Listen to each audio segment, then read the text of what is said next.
Hi aspirants, ఈరోజు topic వచ్చేసి నిన్న 8th రోజు జరిగిన పేపర్ 1 ఎగ్జామ్లో మార్నింగ్ సెషన్ అనేది నేను ఆల్రెడీ అప్లోడ్ చేశాను. ఇప్పుడు వచ్చేసి afternoon session.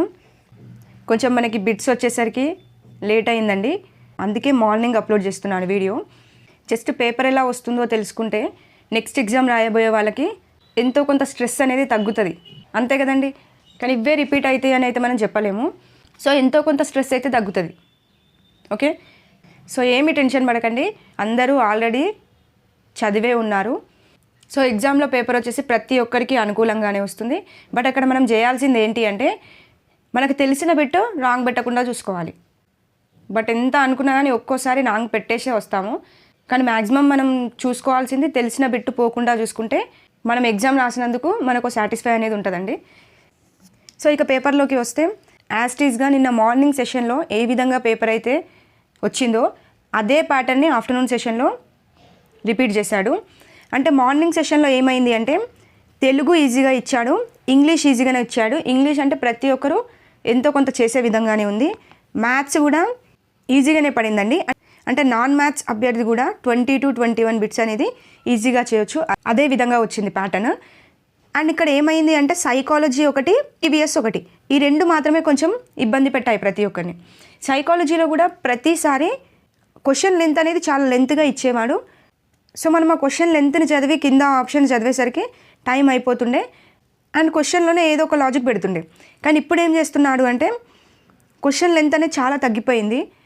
So question length తగ్గింది కదా, ఈజీగా ఆన్సర్ చేయొచ్చు అనుకుంటే మాత్రం అది పొరపాటే అవుతుంది. ఎందుకంటే కింద ఇచ్చిన 4 ఆప్షన్స్లో మనం 2 ఆప్షన్స్ పైన ఇచ్చిన క్వశ్చన్ని చూసి ఈజీగా ఎలిమినేట్ చేయొచ్చు.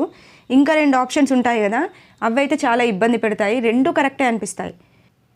సో అందులో ఒకటి ఎలిమినేట్ చేయాలి అంటే మళ్ళీ క్వశ్చన్ని ఇంకోసారి క్లారిటీగా చదవాల్సింది అండ్ సబ్జెక్ట్ పైన గ్రిప్ ఉండాల్సిందే. ఆ విధంగా సైకాలజీలో బిట్స్ అనేవి ఫ్రేమ్ అయ్యాయి, మార్నింగ్ సెషన్లో కావచ్చు, ఆఫ్టర్నూన్ సెషన్లో కావచ్చు. సో ఇక్కడ సైకాలజీ మనం పెట్టిందే కరెక్ట్ అనుకుంటాము, కానీ కీ వచ్చాక అక్కడ వచ్చే ఆన్సర్ వేరేలాగా ఉంటుంది. సో కొంచెం క్వశ్చన్ని 2 times 3 times క్లారిటీగా చదవండి, టైం పోయినా పర్లేదు, ఎందుకంటే పెట్టిన బిట్ అనేది రాంగ్ అవ్వకుండా ఉంటుంది. ఓకే, ఇక ఈవీఎస్ విషయానికి వస్తే మార్నింగ్ సెషన్లో కూడా ఎక్కువగా సోషల్ పైనే ఫోకస్ చేయడం జరిగింది. ఆఫ్టర్నూన్ సెషన్లో కూడా సోషల్ పైనే ఎక్కువగా ఫోకస్ చేశాడు అండ్ ఇందులో కూడా స్టేట్మెంట్స్ అనేవి ఫ్రేమ్ అయ్యాయి. సేమ్ యాస్టీస్గా మార్నింగ్ సెషన్లో ఇలా ఒక 2 స్టేట్మెంట్స్ ఇచ్చేసి కింద ఆప్షన్స్లో 1 కరెక్ట్, 2 కరెక్ట్, 1 and 2 కరెక్ట్ అని ఇవ్వడం జరిగింది. సో ఆఫ్టర్నూన్ సెషన్లో కూడా అదే విధంగా రిపీట్ అయిందంట. అండ్ కొన్ని క్వశ్చన్స్ అయితే చాలా మట్టుకు స్టేట్మెంట్లోనే ఫ్రేమ్ చేశాడని చెప్పారు. ఓకే, సో మొత్తం మీద నిన్న జరిగిన ఆఫ్టర్నూన్ సెషన్ అయితే మార్నింగ్ జరిగినట్టుగానే యావరేజ్గానే వచ్చింది పేపరు. బట్ మనం కన్ఫ్యూజ్ అయ్యి పోగొట్టుకుంటే బిట్స్ పోగొట్టుకుంటాం అంతే తప్ప మ్యాక్సిమం అందరికీ తెలిసిన బిట్సే చాలా మట్టుకు కవర్ అయ్యాయి. సో ఈజీగా ప్రతి ఒక్కరైతే 80 to 90 బిట్స్ అయితే ప్రతి ఒక్కరూ చేసే విధంగానే ఉన్నాయని చెప్పారు.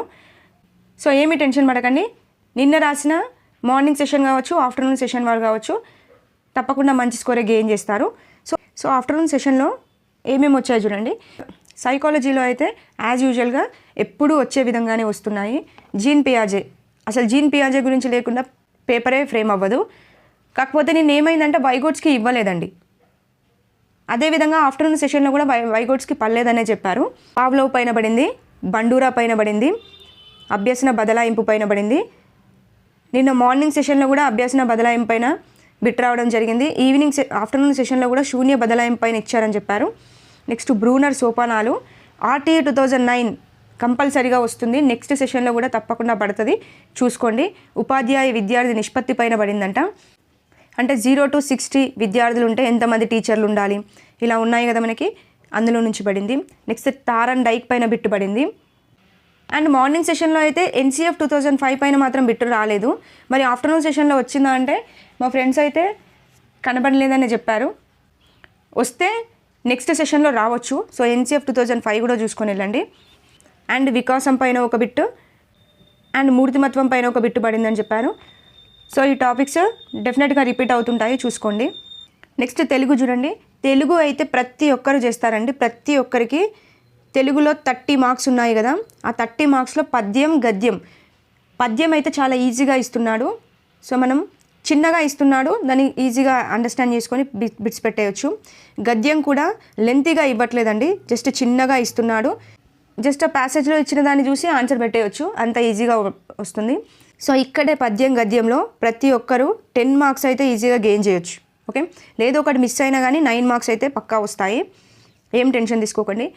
ఇక మిగతా 14 మార్క్స్లో అయితే ప్రతి ఒక్కరూ 10 to 12 బిట్స్ అయితే తప్పకుండా పెట్టే విధంగానే పడుతున్నాయంట కంటెంట్లో అయితే. అండ్ మెథడ్ కూడా చాలా ఈజీగా పడుతుంది, జనరల్గా అడుగుతున్నాడు. సో మనకి మెథడ్లో 4 స్టేట్మెంట్స్ ఇస్తున్నాడు, దాంట్లో ఈజీగా మనం ఒకటి పిక్ చేసుకోవచ్చు, కొంచెం కంటెంట్ పైన గ్రిప్ ఉంటే అంత ఈజీగా పడుతుంది. ఓకే, చూడండి ఖగం అనే పర్యాయ పదం ఏంటి అని అడిగాడు. పక్షి అండి, పక్షి లేదా పిట్ట తెలుసు కదా. నెక్స్ట్ అనునాసికాలు అని వేటిని అంటారని చెప్పారు. నేను నా క్లాస్లో ఒక చార్ట్ కూడా పెట్టాను, దాంట్లో నుండి పడుతుంది అని. చెప్పండి, అనునాసికాలు అంటే ఏంటండి? ఇని, ఇన్య, అన, నా, మా, ఇవి అనునాసికాలు అవుతాయి. ఓకే, నెక్స్ట్ వెళ్ళేవారు అల్ప ప్రాణాలేంటి, మహాప్రాణాలేంటి, అంతస్తాలేంటి, అనునాసికాలు ఏంటి, ఇవన్నీ ఒకసారి చూసుకొని వెళ్ళండి. నెక్స్ట్ మహేంద్రుడు అనేది ఏ సంధి? నా క్లాస్లో ఎంత బాగా చెప్పానండి సంధుల గురించి. ఈ మహేంద్రుడు ఏ అనే శబ్దం వినిపిస్తుంది, సో ఇది గుణసంధి అవుతుంది. దీన్ని విడదీయండి అంటే ఈజీగా విడదీయొచ్చు, మహా ప్లస్ ఇంద్రుడుగా విడదీయొచ్చు. ఓకే, ఏం అడిగాడో తెలియదు, మహేంద్రుడు అని అయితే ఇచ్చాడంట. సంధి విడదీయమంటే మహా ప్లస్ ఇంద్రుడు అవుతుంది, ఏ సంధి అంటే మాత్రం గుణసంధి. ఓకే, నెక్స్ట్ కొండ కోనలు ఏ సమాసం? చెప్పండి, కొండ కోనలు అనేది ద్వంద్వ సమాసం అవుతుంది. ఓకే, నెక్స్ట్ ఆగమాగం. నిన్న మార్నింగ్ సెషన్లో కూడా తెలంగాణ పదం అనేది ఇచ్చాడు. నిన్న మార్నింగ్ సెషన్లో ఉపాయం అని తెలంగాణ పదానికి అర్థం ఏంటని ఇచ్చాడు, ఇగురం అవుతుంది. ఇక్కడ చూడండి ఆగమాగం అనే తెలంగాణ పదానికి అర్థం ఏంటి? హడావిడి. ఓకే, ఈజీగా చేసేస్తారు ఇది. నెక్స్ట్ పాదం అనే పదానికి నానార్థాలు ఏంటి? చూడండి, పద్యపాదం, ఖాళీ అడుగు భాగం, వేరు, కిరణం, పాతిక భాగం అవుతుంది. ఆప్షన్స్లో ఏది ఇచ్చుంటే అది పెట్టేయచ్చు. జైలు అనే కథను రాసింది ఎవరు? ఎన్నిసార్లు చెప్పానండి నేను. జైలు అనే కథను రాసింది పొట్లపల్లి రామారావు. అదే జైలు లోపల అనే కథను రాసింది అయితే వట్టికోట అల్వరు స్వామి. చాలా స్ట్రెస్ చేసి మరీ చెప్పాను, నా క్లాసెస్ చూస్తే మాత్రం తెలుగులో తప్పకుండా మంచి స్కోర్ అయితే వస్తుందండి. నెక్స్ట్ శోభ అనే మాసపత్రికను రాసింది ఎవరు? దేవులపల్లి రామానుజరావు రాశాడు. ఓకే, నెక్స్ట్ కంచర్ల గోపన్న రాసిన శతకం వచ్చేసి దాశరథి కరుణాపయోనిధి రాయడం జరిగింది. ఓకే, మార్నింగ్ సెషన్లో అయితే దూర్జటి గురించి పడింది. నెక్స్ట్ భాషా కుటుంబాలపైన ఒక బిట్టు రావడం జరిగింది. మేబీ నాకైతే క్లారిటీగా చెప్పలేరు భాషా కుటుంబాలపైన అంటే ఏ భాషా కుటుంబం ఎందులోకి వస్తుందని అడగొచ్చు. అంటే మధ్య ద్రావిడ భాష, దక్షిణ ద్రావిడ భాష, ఉత్తర ద్రావిడ భాష అడగొచ్చు మేబీ. ఇదండి, తెలుగులో అయితే ప్రతి ఒక్కరూ ఈజీగా మంచి స్కోరే గెయిన్ చేస్తారు. నెక్స్ట్ బిట్ చూడండి, ఈవీఎస్ నుంచి ఒక 2 నుండి 3 బిట్లు అయితే 9th 10th వెళ్ళాడండి. చూడండి, బిరుదులను రద్దు చేసే ఆర్టికల్ 18, ఇది మనకి 9th క్లాస్లో హక్కులు టాపిక్లో కనబడుతుంది. నెక్స్ట్ 1951 2011 స్త్రీ పురుష నిష్పత్తి మనకి 8th క్లాస్లో ఉంటుంది, అక్కడ నుండి పడింది. ఇలా మెన్షన్ చేసి ఇచ్చాడు, భారతదేశంలో ఎంతుంది, తెలంగాణలో ఎంతుంది అని చెప్పేసి ఇవ్వడం జరిగింది. సో ఆ నెంబరింగ్ పైన పడింది. నెక్స్ట్ షోడశ మహాజానపదాలలో పల్ల రాజధాని ఏది అని అడిగాడు. కుషీనగరం. ఇది మనకి టెక్స్ట్ బుక్లో ఎండింగ్లో ఇస్తాడండి. 6th క్లాస్ టెక్స్ట్ బుక్లో చూస్తే మనకు ఆ టాపిక్లో సైడ్కి ఆ జనపదాలు మెన్షన్ చేశాడు. ఇక్కడ ఎండింగ్లో మాత్రం మగధకి ఏమొస్తుంది, అవంతికి ఏమొస్తుంది, తక్షశిలకు ఏమొస్తుందని ఇచ్చాడు. అక్కడే మల్లా యొక్క రాజధాని ఇచ్చాడు, కుషీనగరం అవుతుంది. నెక్స్ట్ శ్రీపాద ఎల్లంపల్లి ప్రాజెక్టు ఏ నది ఒడ్డున ఉంది అని అడిగాడు. గోదావరి నది ఒడ్డున ఉంది, ఇది అందరికీ తెలిసిందే. ఆధార్ కేంద్రాల్లో కంటిలోని ఐరిస్ని తీసుకుంటారు కదా, దానికి కారణం ఏంటి అని అడగడం జరిగింది. ఓకే, ఎందుకు తీసుకుంటారంటే ప్రతి ఒక్కరి కంటిలో ఐరిస్ అనేది వేరుగా ఉంటుంది కాబట్టి తీసుకుంటారు.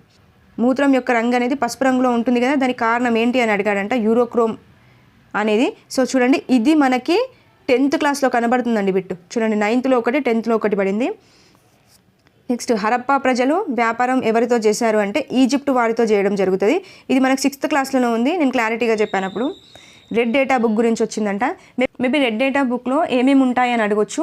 అంతరించిపోతున్న జాతులు, ఆపదలో ఉన్న జాతులు ఉంటాయి. సో అక్కడ క్వశ్చన్ని బట్టి ఆన్సర్ పెట్టొచ్చు. నెక్స్ట్ కప్ప వేటి ద్వారా శ్వాసిస్తుందని అడిగాడంట. మేబీ ఆప్షన్స్ ఏమి ఇచ్చాడో తెలియదు. కప్ప అయితే సంవత్సరానికి 2 సార్లు భూమిలోకి వెళ్తుందండి. అయితే కప్ప భూమిపైన ఉన్నప్పుడైతే దాని యొక్క ఊపిరితిత్తుల ద్వారా శ్వాసిస్తుంది. అదే భూమి లోపల ఉన్నప్పుడైతే తేమగా ఉండే చర్మం అనేది దానికి ఊపిరితిత్తులాగా మారిపోతుంది. అదే నీటిలో టాడ్పోల్గా ఉన్నప్పుడైతే దాని మొప్పలనే ఉపయోగించుకుంటుంది శ్వాసక్రియ. ఓకే, ఈ 3 విధాలుగా కప్ప అనేది శ్వాసక్రియ జరుగుతుంది. మరి అక్కడ క్వశ్చన్లో క్లారిటీగా మెన్షన్ చేస్తే ఈ 3 ఈజీగా ఆన్సర్ పెట్టవచ్చు. నెక్స్ట్ చిహిల్ సుతున్ గురించి పడిందంట, 7th క్లాస్లో రిపీట్ అవుతుంది. ఈవీఎస్లో అయితే ఎక్కువగా సోషల్ పైన ఫోకస్ చేశాడు కదా, కొంచెం text book line to line చదివి కాన్సెప్ట్ మొత్తం అండర్స్టాండ్ చేసుకుంటే ఈజీగా పెట్టేయచ్చు బిట్స్. నెక్స్ట్ ఇంగ్లీష్ కూడా నార్మల్గానే ఇచ్చాడంట. సో కొంచెం కాన్సెప్ట్ పైన అవగాహన ఉన్న ఈజీగా పెట్టేయచ్చు అన్నారు. సో ఇంగ్లీష్లో అవే రిపీట్ అవుతుంటాయంటే స్పీచ్ ఒకటి, వాయిస్ ఒకటి, ఆర్టికల్స్ ఒకటి, కరెక్షన్ ఆఫ్ సెంటెన్సెస్ ఒకటి, ఫ్రేజల్ వర్బ్స్ ఒకటి. సో ఆర్టికల్స్ అయితే ఇలా 4 స్టేట్మెంట్స్ ఇచ్చేసి అందులో కరెక్ట్గా యూజ్ చేయని ఆర్టికల్ ఏంది అని అడుగుతున్నారు. సో డైరెక్ట్ ఇండైరెక్ట్ స్పీచ్ నుంచి కంపల్సరీగా బిట్ ఫ్రేమ్ అవుతుంది, ఇఫ్ క్లాస్ నుంచి బిట్ ఫ్రేమ్ అవుతుంది, పార్ట్స్ ఆఫ్ స్పీచ్ నుండి బిట్ ఫ్రేమ్ అవుతుంది. ఇక్కడ మనకు కొన్ని ఇంపార్టెంట్ కాన్సెప్ట్స్ ఉంటాయి, సో అవి చూసుకుంటే సరిపోద్ది. ఇక మ్యాథ్స్ విషయానికి వస్తే చెప్తున్నాను కదా, మార్నింగ్ సెషన్లో వచ్చినట్టుగానే వచ్చింది. నాన్ మ్యాథ్స్ అభ్యర్థి కూడా ఈజీగా 20 to 21 బిట్స్ అయితే కళ్ళు మూసుకొని పెట్టేయొచ్చండి. సో ఈజీగానే పడిందంట, ఏం టెన్షన్ పడకండి. నెక్స్ట్ ఎగ్జామ్ రాసేవారు కూడా మ్యాథ్స్ అయితే ఈజీగానే పడుతుంది. కొంచెం ఇబ్బంది పెడితే 2 నుండి 3 బిట్లు మాత్రమే ఇబ్బంది పెట్టినట్టుగా ఉంటాయి, అంతే తప్ప అన్ని బిట్స్ ఈజీగానే ఉంటాయి. సో ఇదండి ఈ ఆఫ్టర్నూన్ సెషన్లో వచ్చిన పేపరు. సో టెన్షన్ ఫ్రీతో వెళ్ళి ఎగ్జామ్ ప్రజెంటేషన్ అనేది కరెక్ట్గా ఇవ్వండి. తెలిసినవి మాత్రం తప్పు పెట్టకుండా చూసుకోండి. ఓకే. అండ్ నేను ఎలా రాశాను ఎగ్జామ్ అని అడిగారు. పర్లేదండి, నేను బాగానే రాశాను. సో ఇక్కడ ఏంటి అంటే నేను కొన్ని తెలిసినవి 1-2 తప్పు పెట్టాను. ఎందుకు అంటే ఆల్రెడీ ఒకటి పెట్టిన తర్వాత కొంచెం కన్ఫ్యూజ్ అయ్యి మళ్ళీ వెళ్ళి ఆ ఆప్షన్ చేంజ్ చేశాను. అక్కడ నా దరిద్రం ఏంటంటే నేను చేంజ్ చేసిన ఆప్షనే అక్కడ కరెక్ట్ అయింది. అలా నాకు ఒక 2 బిట్స్ పోయాయి. ఇలా అవుతుంటుంది. సో అందుకే చెప్తున్నాను, ఫస్ట్ ఒక బిట్ పెట్టాము అంటే మళ్ళీ చేంజ్ అస్సలు చేయకండి. అండ్ తెలిసిన బిట్టును మాత్రం రాంగ్ పెట్టకుండా చూసుకోండి. తెలిసిన బిట్ రాంగ్ పెడితే మాత్రం చాలా గిల్టీగా అనిపిస్తుంటుంది, కొంచెం తెలియని బాధ ఇస్తుంది. సో ఇది జరిగింది. సో పర్లేదు, బాగానే రాశాను. సో ఇక్కడ ఎవరైనా అంతే, నేననే కాదు ఎవరైనా అంతే, అనుకున్న స్కోర్ రీచ్ అయింది అంటే హ్యాపీ అండి. ఇన్ కేస్ ఒకవేళ మనం అనుకున్న స్కోర్ రీచ్ కాలేదు అంటే ఇట్స్ ఓకే, లైట్ తీసుకోండి. ఎందుకంటే ముందు మనకుంది డిఎస్సిలో మంచి మార్క్స్ గెయిన్ చేయాలి. సో ఇక్కడ టెట్లో మనకి 7 మార్క్స్కి 1 మార్క్ అనేది యాడ్ అవుతుంది. అదే డిఎస్సిలో మనం ఒక 2 బిట్స్ పెట్టాము అంటే ఈక్వల్ టెట్లో స్కోర్కి సరి చేసేస్తాం. డిఎస్సిలో మంచి స్కోర్ గెయిన్ చేసాము అంటే టెట్ వెయిటేజ్ మనకి 12 మార్క్స్ ఉన్నా కానీ ఈజీగా జాబ్లో ఉంటామండి. సో అందుకే టెట్నే తీసుకొని అంత ఇబ్బంది పడకండి. ఎగ్జామ్ రాసాము, అయిపోయింది. అండ్ నెక్స్ట్ కూడా రాస్తున్నారు, అక్కడ స్కోర్ ఎలా వచ్చినా కానీ ప్రతి ఒక్కరూ యాక్సెప్ట్ చేయండి. నీకు ఇంత వచ్చింది, నాకు ఇంత రాలేదు అన్న థాట్లో మాత్రం ఉండకండి. నెక్స్ట్ డిఎస్సి ఉంది కదా, ప్రతి ఒక్కరితో కలిసి నేను ఇదే విధంగా జర్నీ అనేది కంటిన్యూ చేస్తాను. నాకు డిఎస్సి ఇంపార్టెంట్ అనుకునే వాళ్ళు తప్పకుండా నాతో పాటు జర్నీని కంటిన్యూ చేయండి. ఎగ్జామ్ పాయింట్ ఆఫ్ వ్యూలోని డిస్కస్ చేసుకుంటూ వెళ్దాము. జస్ట్ మన ఛానల్ని ట్రస్ట్ చేయండి. ప్రతి హార్డ్ సబ్జెక్ట్ని కూడా ఈజీ వేలో చేసుకుంటూ డిఎస్సిలో మంచి స్కోర్ గెయిన్ చేయడానికి ట్రై చేద్దాం. ఓకే. సో వదిలేయండి, అయిపోయింది, ఎగ్జామ్ రాసేసారు, వదిలేసేయండి. రిజల్ట్ ఎలా వచ్చినా కానీ ఎవరికి చెప్పుకోవాల్సిన పనేం లేదు. సో హ్యాపీగా యాక్సెప్ట్ చేసేసుకోండి. ఓకే. ప్రతి ఒక్కరైతే 100% ఎఫర్ట్ పెట్టారు. సో ప్రతి ఒక్కరు అనుకున్న స్కోర్ రీచ్ అవుతారు, ఏం వరీ అవ్వకండి. ఓకే. నెక్స్ట్ వీడియోతో మళ్ళీ కలుద్దాం. థ్యాంక్ యూ అండి. Thank you for watching.